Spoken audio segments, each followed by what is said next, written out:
तो correct facts, your grip on the law, your expression, ये तमाम चीजें ऐसी हैं जिनके ऊपर आपको कंप्लीट कंट्रोल होना चाहिए, क्योंकि फर्स्ट इंप्रेशन क्रिएट करने के लिए सेकंड चांस नहीं मिलता।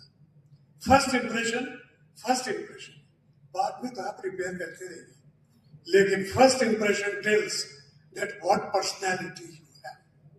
दोस्तों, करेक्ट फैक्ट्स जानना हर जज का अधिकार है, और उन करेक्ट फैक्ट्स को एब्सर्ड बेहुदा तरीके से इंटरप्रीट करना एक वकील का अधिकार है। मैंने राम को नहीं कहा, एक सिंपल सा सेंटेंस है जिसका सीधा मतलब है कि टोटल देना, मैंने नहीं कहा। अब मैं उसको ही दोबारा कहूं, मैंने राम को नहीं कहा, इट्स ए क्वालिफाइड डिनायल। मैंने कहा लेकिन राम को नहीं कहा। एक में मैंने कहने की बात को डिनाय किया, एक में कहा लेकिन राम को नहीं कहा। यदि चार शब्द इनके दो अर्थ हो सकते हैं तो लॉ तो महासागर है, क्या मालूम किस शब्द का क्या अर्थ निकल जाए। मैं इसी को सेंटेंस को बढ़ाता हूं, मैंने राम को श्याम के साथ जाने को नहीं कहा, मैंने राम को श्याम के साथ मंदिर जाने को नहीं कहा, मैंने राम को श्याम के साथ सुबह मंदिर जाने को नहीं कहा। हर चीज, हर बात उसका अलग अलग मतलब निकलता रहेगा। ये इंटरप्रिटेशन, ये कहना आपकी जरूरत है। आप कभी भी अपने इंप्रेशंस पे वकालत मत कीजिए। हमें क्या लगता है कि हमने सब पढ़ा हुआ है। मैं जज के नाते जब बैठता था तो एक पर्टिकुलर सेक्शन उसका इंटरप्रिटेशन हुआ, मैंने जजमेंट दे दिया। दूसरा है उसके लिए भी वही सब्जेक्ट पे दोबारा मैंने फिर किताब खोली, फिर पढ़ा। हर बार पढ़ते हुए मुझे लगता था कि कुछ न कुछ अलग मतलब है। एक बार मैंने एक जजमेंट दिया, सबऑर्डिनेट कोर्ट के एक जज ने उस जजमेंट के करेक्टनेस को चैलेंज करते हुए हाई कोर्ट में एक रेफरेंस भेजा, और उस जज का इंटरप्रिटेशन मुझे सही लगा। मैंने उसको डिवीजन बेंच को रेफर किया कि चूंकि मेरे ही जजमेंट का रेफरेंस है, डिवीजन बेंच ने मेरे जजमेंट को अप्रूव किया। लेकिन मैं आज भी कहता हूं कि वो एडिशनल सेशंस जज जिसने जजमेंट दिया था उसका जजमेंट मुझसे अच्छा था। दुर्भाग्य की बात है वो सबऑर्डिनेट था, इसलिए उसकी बात सुनी नहीं गई। कोर्स में आर्ग्यू ये होता है कि सर ये ग्लास आधा भरा है, दूसरी पार्टी कहती है ग्लास आधा खाली है। मैंने आपको ग्लास दिखाया ऐसा ऊपर करके, पानी पहले दिखा, मेरा चश्मा आपको फिट बैठ गया तो आपने कहा ग्लास आधा भरा है। दूसरे साहब आए, उनने ग्लास नीचे रख के दिखा दिया, खालीपन पहले दिखा, ग्लास आधा खाली है।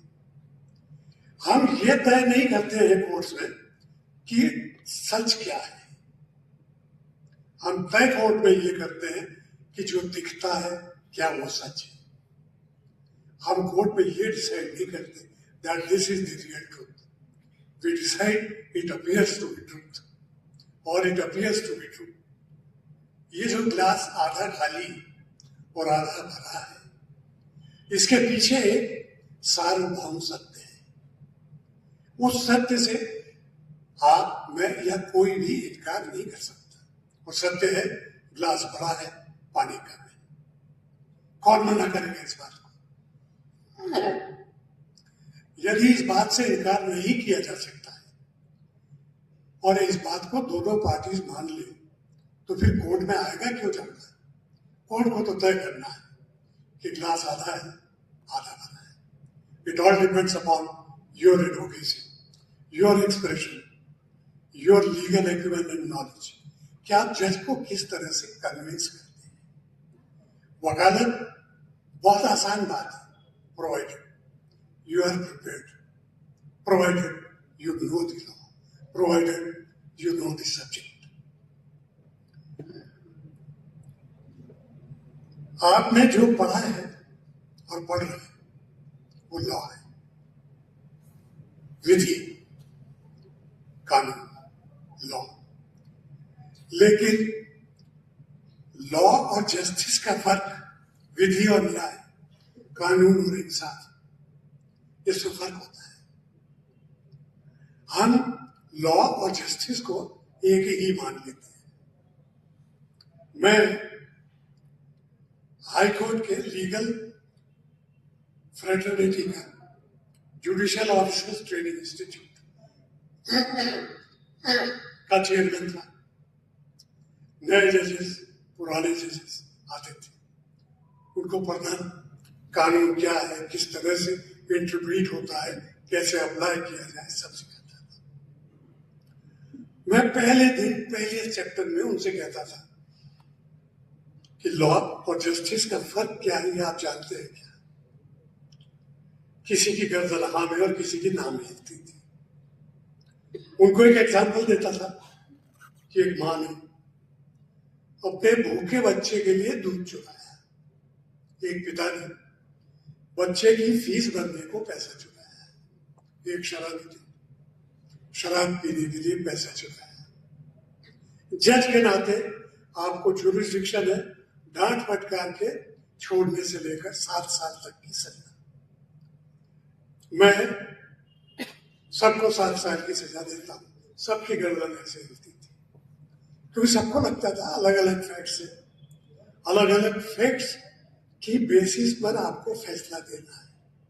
मैंने कहा चलिए अब मैं फैसला देता हूं, माँ को डांट कर छोड़िए कि तेरे बच्चे को चोरी का दूध पिलाकर चोर बनाएंगे, मेहनत कर बच्चे को पाले। पिता को मैंने दंडित किया उतना ही जुर्माना जितना चुराया था, और वसूल हो जाने पर जिसका पैसा चुराया था उसको, शराबी को मैंने 6 महीने की सजा दी। मैंने कहा क्या आप ठीक है? सब गर्दन से हाँ में ही जाएगी।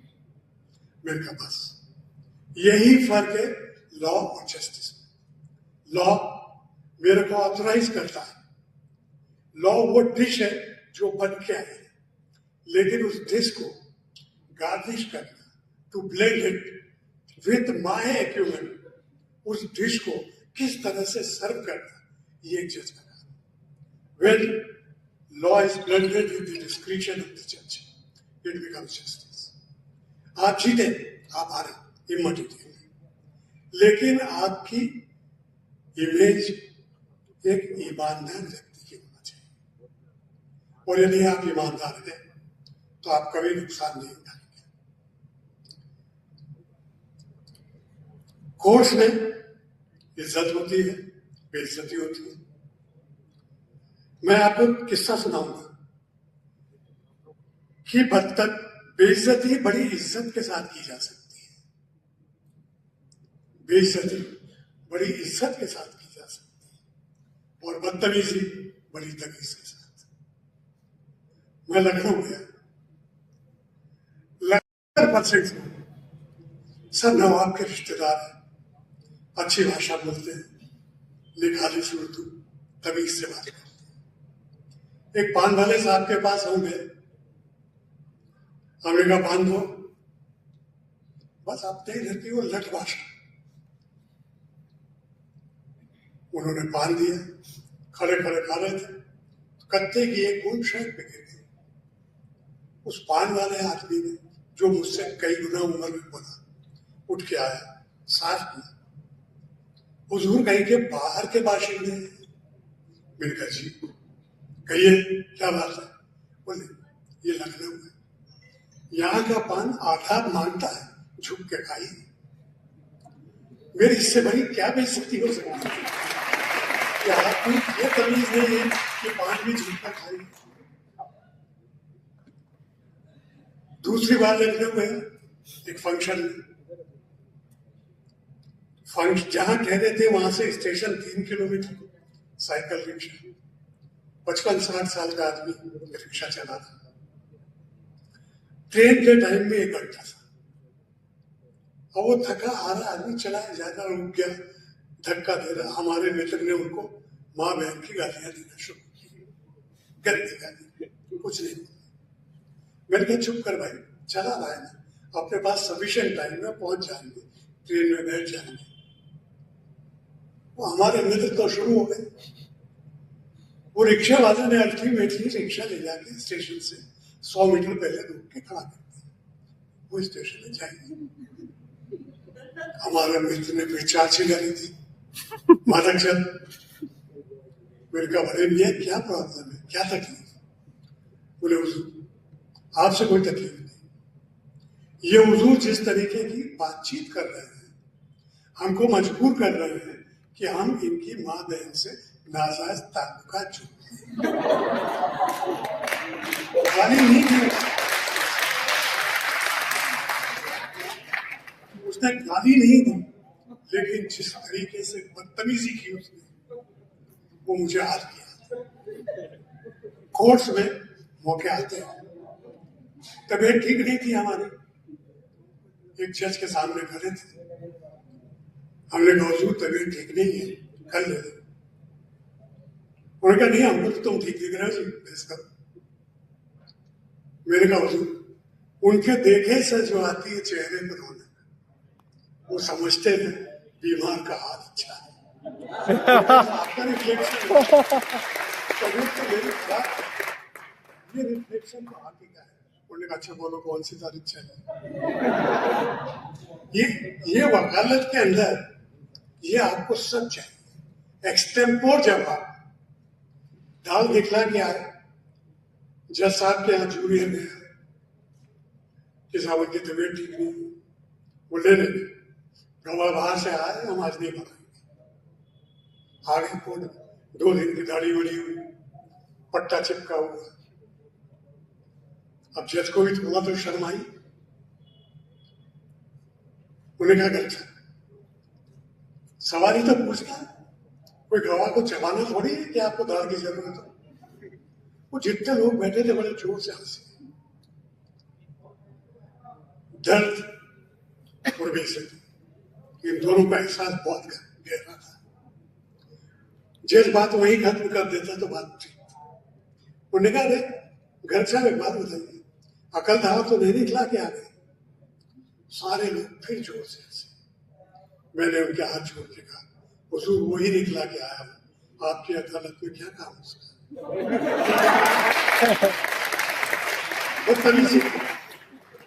तमीज के साथ आप कर सकते हैं, कुछ भी कर सकते हैं। प्रोवाइडर आप पुनेन की गोली को शक्कर में लपेट के देना, आप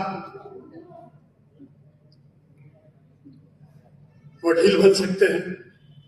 तो मैं तो ये कहता हूं वकील ही बनना चाहिए।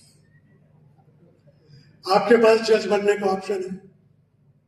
मेरे एक मित्र मेरे साथ पास हुए, उन्होंने कहा रमेश अपन सिविल जज का एग्जाम देते हैं। मैंने कहा उससे क्या होगा? बोला अपन जज बनेंगे। ये बात है 1972 की। अरे बोला इज्जत बढ़ेगी भाई, जज बन जाएंगे अपन। मैंने कहा जज बनेंगे तो हाईकोर्ट के बनेंगे, यहाँ क्या बनना है? उन्होंने एग्जाम दिया, पास हो गए, सिविल जज क्लास 2 बन गए। 1994 हम हाईकोर्ट के जज बने। जबलपुर से ग्वालियर जा रहे थे, रास्ते में दतिया में बगलामुखी माता का मंदिर, तो हमने कहा वहां दर्शन करके जाएंगे। वो हमारे मित्र थोड़ी दूर पे खड़े थे, वहीं पर हम दौड़ के गए। अरे मैंने कहा गुप्ता जी तुम यहाँ क्या कर रहे हो? पीछे हटके मुझसे कहा हाथ छोड़ के, सर हम डिस्ट्रिक्ट जज हैं, मैं आपको रिसीव करने के लिए खड़ा हूं।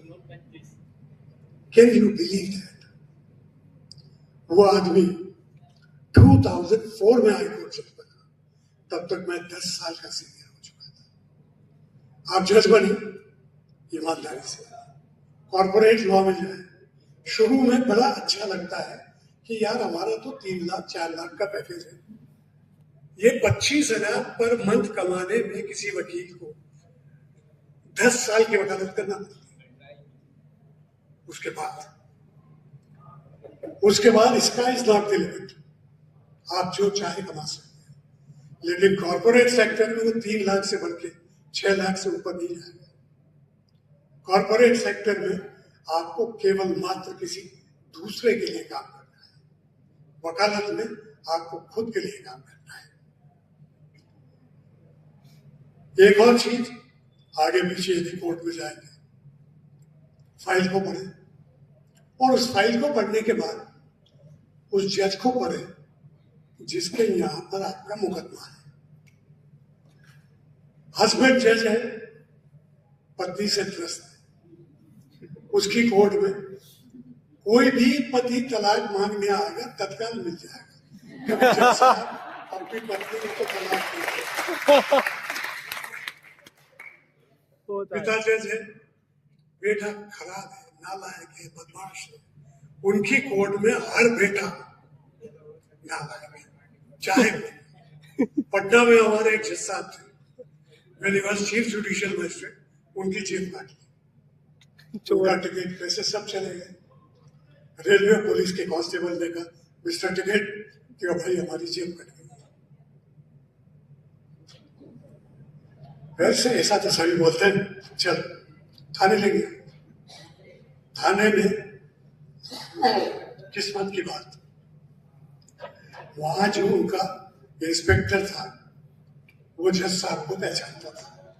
उठे, खड़ा हुआ वो आदमी साहब को सैल्यूट किया और सैल्यूट करने के बाद कहा, क्यों बाहर लाया, इज्जत के साथ छोड़ दिया। उन जज साहब ने हाईकोर्ट जज बनने के बाद किसी जेब कतरे को जमानत नहीं दी।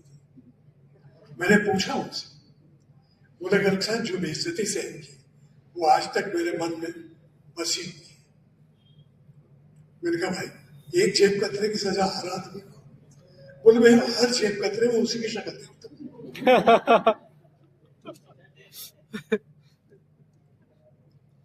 मोटिवेशन जज को पढ़ने की बात में बता, हमारे एक जज साहब थे, जस्टिस सीपी सिंह, ये बात होगी कोई 75 से 80 के बीच की। मेरे क्लाइंट मुस्लिम महिला, उसको 75 रुपया महीना, काफी था उस जमाने में, मेंटेनेंस भी था। हस्बैंड आया, हाईकोर्ट के अंदर रिवीजन किया उसने कि 75 को कम करना चाहिए, बहस चलती रही। जज साहब ने कहा, गर्ग साहब क्या कहना है, 75 ज्यादा है, 50 कर देते। और तो एक्सप्रेस कर दिया कोर्ट ने, आपके पास रास्ता क्या है। 2-4 मिनट बहस करने के बाद मैंने कहा, हुजूर आउट ऑफ दिस सब्जेक्ट, मेरे को आपका कुत्ता याद है। आपका कुत्ता कैसा है? अरे बोले एक नहीं 2 है। मेरे को 2 रुपये रोज में पलता ही होगा कुत्ता। मैं कैसी बात करती हूँ जी, एक एक कुत्ते पर 10-10 रुपया रोज खर्च होता है। मैंने कहा 300 रुपया महीना कुत्ते पर। हाँ, मैंने आज मैंने कहा मैं मेरे क्लाइंट को एडवाइस करूंगा कि अगले जन्म में इंसान ने साहब का कुत्ता बनाया। क्या मतलब? मेरे को उसको कुत्ते पे 300 खर्च हो रहा, औरत पे 75 भी नहीं। क्या मालूम क्या हुआ उनको? उन्होंने कहा इस मेंटेनेंस को बढ़ाने के लिए कोई कार्रवाई की आपने? मेरे का जबानी करता हूँ। उन्होंने 75 बढ़ा के 150।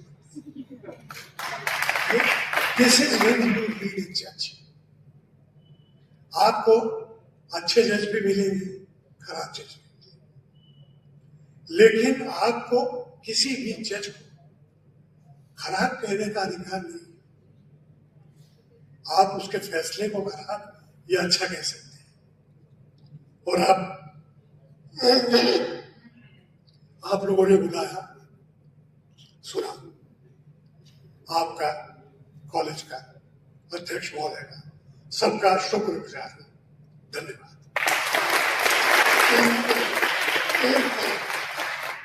चलते चलते एक बात ध्यान से सुनिए।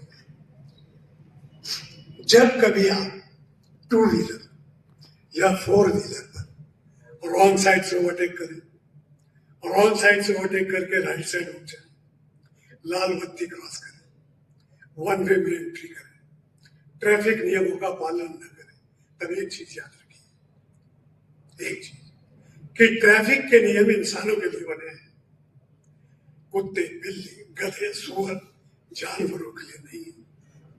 जब आप ट्रैफिक का नियम तोड़े तो उस वक्त याद कीजिएगा आप क्या है।